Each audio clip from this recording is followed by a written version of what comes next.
Start with the audience he's scheduled to have with the Pope.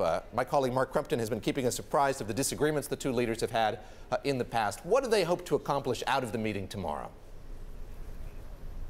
Well, the two men will talk for about 20 minutes to a half hour in private. We won't know perhaps all the details, but two things are certain. First, Trump is hoping that this meeting will lend him some sort of international credibility, especially given all the troubles he has at home.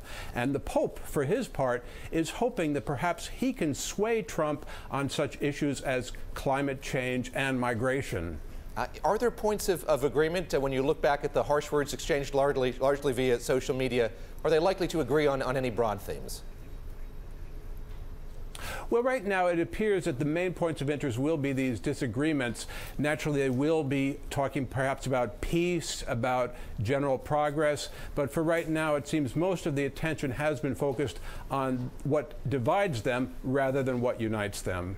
President Trump met with the Italian Prime Minister just a few weeks ago in Washington. What came out of that meeting, and what can we expect on the political side of things when President Trump meets with the Prime Minister and I believe the Italian President as well?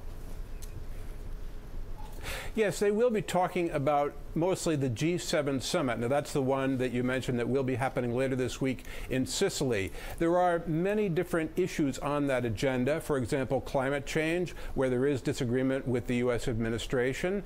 And, of course, free trade. How will the U.S. come down on that? Because the other 6 members of the G7 are in favor of free trade. Then, of course, given the Manchester bombing, that will raise the profile of the question of terrorism that they will also be addressing.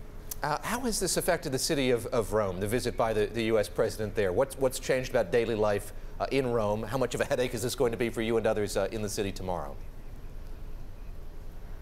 Well, the city is extremely well guarded. It's tightly locked down.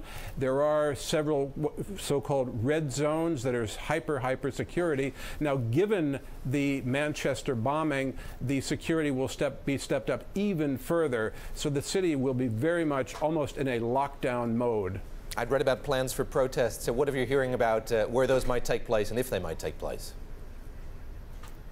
So far, we're not hearing anything about protests, and certainly the way the security has been arranged, even if there are protests, they will not get anywhere near President Trump or his family, for example. They won't get anywhere near Ivanka Trump. Kevin.